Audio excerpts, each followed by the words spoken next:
Leadership is a privilege to better the lives of others. It is not an opportunity to satisfy personal greed. A colossus of Kenyan politics, a man of unparalleled intellect, and a peerless economist, Mwai Kibaki set the record for the longest-serving member of Kenya's parliament over a period spanning 5 decades.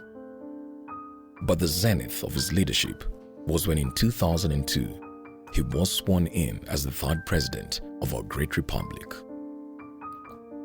His presidency will be remembered for many things. Mimi Mwai Kibaki. But most especially for being the season in our history when the second liberation yielded the fruits of so long a struggle.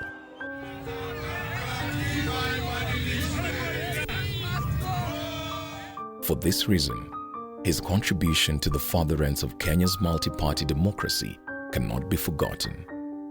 This was a man who believed in leadership as being a calling to serve his fellow citizens, and not as a platform for self-serving ends.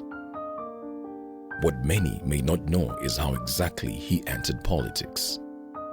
Mwai Kibaki was ushered into politics in 1962 when he first served as the executive director of the Independence Party KANU, and shortly thereafter, he was elected to parliament as the member for Donholm in 1963. But prior to this, Mwai Kibaki was a gallant academic, serving as a lecturer at the prestigious Makerere University at a time when the clamor for independence was rife and the nation was in need of vibrant, visionary leaders to steer the true course of the nation. Kibaki's life might have gone a radically different path if it hadn't been for Kenya's first vice president, Jaramogi Oginga Odinga. Jaramogi had read the Uganda People's Congress Manifesto, and he was impressed. Upon inquiring who authored it, he was informed that it was drafted by a young Kenyan lecturer at Makerere University. President Milton Obote of Uganda would then introduce Jaramogi to Kibaki, and shortly thereafter, Jaramogi convinced Kibaki to come back home and help KANU lay out development plans for the young nation. In fact, Jaramogi also purchased Kibaki's first car. Kibaki had been initially hesitant because part of his perks at the university included a car loan, which he was 3 months shy of securing. But Jaramogi knew that a young nation was in need of such talents, and so he assured Kibaki that a new Peugeot saloon would be part of the invitation to return home and help build a young nation. According to a former personal assistant to Mwai, the icing on the cake was 700 shillings for car maintenance and a rented house in Nairobi's Bahati area. After first serving as the executive director of KANU and initially as member of parliament for Donholm, Kibaki would relocate his political base to Othaya constituency in 1974, where he remained as MP until his retirement in 2013, having served in parliament for 50 years and in the executive as the president for a decade. His journey to the presidency had started long before the iconic Kibaki Tosha moment in 2002.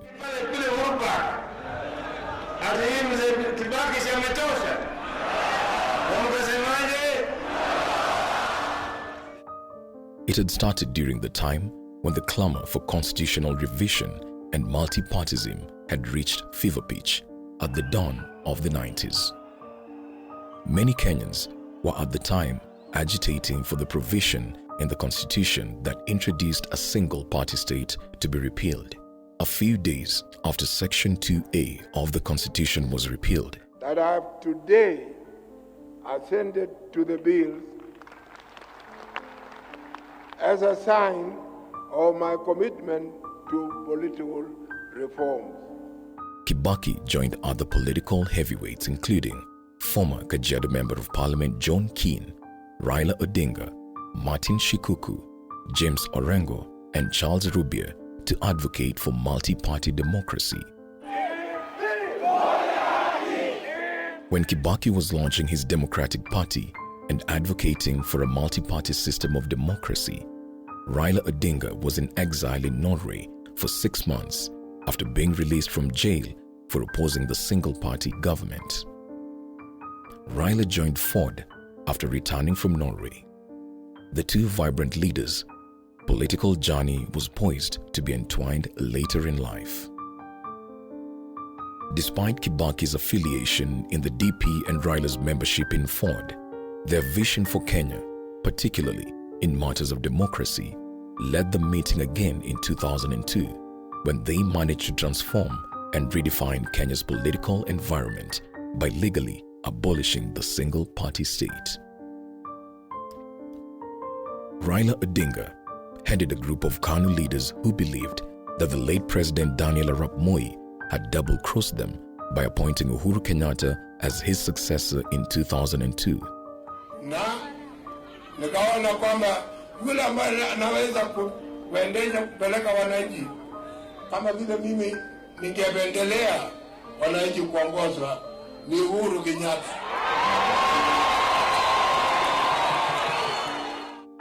They then created the LDP, while Kibaki founded the National Alliance Party of Kenya. However, after a series of meetings and negotiations, both private and public, the two political outfits merged to form the National Rainbow Coalition, NARC.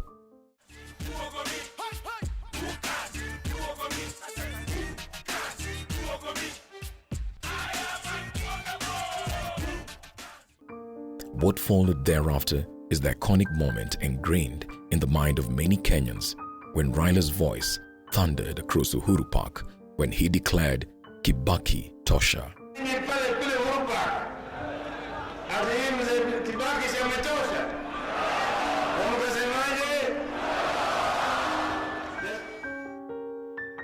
Months later, the coalition suffered a setback when its leader, Mwai Kibaki, was injured in a catastrophic car accident on his way back to Nairobi after a campaign stop in Machakos. Raila Odinga famously demonstrated his genuine friendship for Kibaki following the accident. In his book, The Flame of Freedom, he records what has been confirmed by many witnesses. Raila sijui alitoka kwa gari gani yenye alikuwa pale. Nikaona ameshuka na amekimbia. Amesimamisha hiyo ambulance. Akamwambia dereva asonge, yeye akachukua gari na akaanza kuweka gia. Akaenda akipeleka mzee Kibaki kwa hospitali. He claims it occurred amid the height of political turmoil when the country was just weeks away from a general election.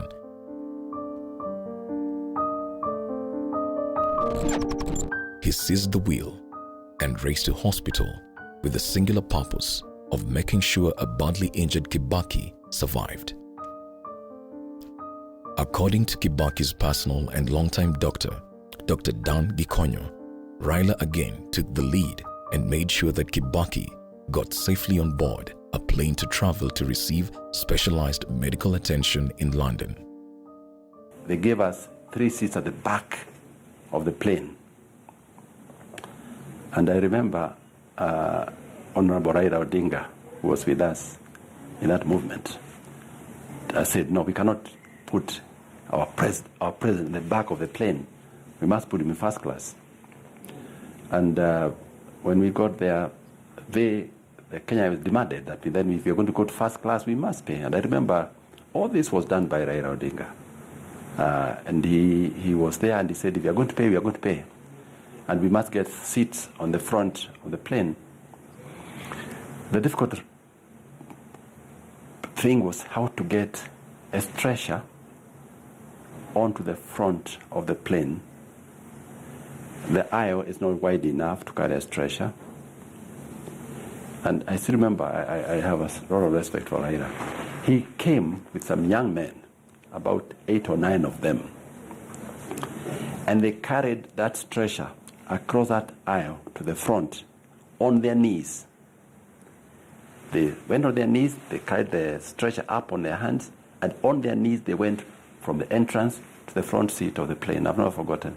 And we have to place the the oncoming president in a comfortable position in first class, and then we traveled to England. As the clamor for a regime change was beckoning back home, Raila was in charge of the NAC campaigns, and he and his colleagues traveled practically every area of Kenya for the hunt of votes. Tears of joy, shouts of freedom, and an aura of optimism rented the air as Kibaki was sworn in as the third president of the Republic of Kenya, while in a wheelchair with a smiling Raila Odinga alongside him. Mimi Mwai Kibaki. Maybe reflecting on the ride that had been. This was a regime change. I'm inheriting a country which has been badly ravaged by years of misrule and ineptitude. There has been a wide disconnect between the people and the government. Kibaki and Raila prepared the groundwork for a new administration and a NAC. Although the two would have disagreements on which constitutional model the country should adopt in 2005, the two leaders would come together in 2008 when they would shake hands after following a contentious election. But Raila and Kibaki rose above the prevailing disagreements to unite the country, following an agreement that included mediation efforts by former UN Secretary-General Kofi Annan and other eminent African leaders such as Jakaya Kikwete, Gracia Machel, and Benjamin Kappa, among others. The collaboration which followed saw Kenya enjoy a period of unprecedented growth. Several key projects were completed under their leadership, including the completion of the Thika Superhighway, the success of the free primary education program, and substantial changes in different government institutions. Kenya obtained its new constitution under the same coalition administration in 2010 after failing multiple times previously. We call upon all warring parties in the world to lay down their arms and pursue the path of peace, dialogue, and inclusive resolution of disputes. Mwai Kibaki. Their coming together has since been touted as a fantastic precedent, which has since been emulated, setting an example of how leaders who disagree on matters of principle can set aside their differences and work for Wanjiku.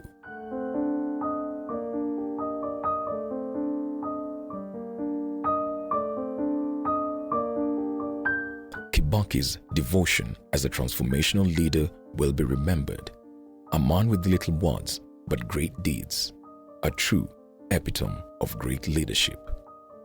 His wisdom, particularly in areas of politics and life, cannot be wished away, particularly at a time when Kenyans are gearing up for yet another general election. Gone, but surely never forgotten, Kenya's history books will ever afford distinguished prominence to one of our greatest sons, and a grateful nation shall always remember him with a remarkable sense of pride and nostalgia, most especially because of the foundation he laid, which other leaders now continue to advance.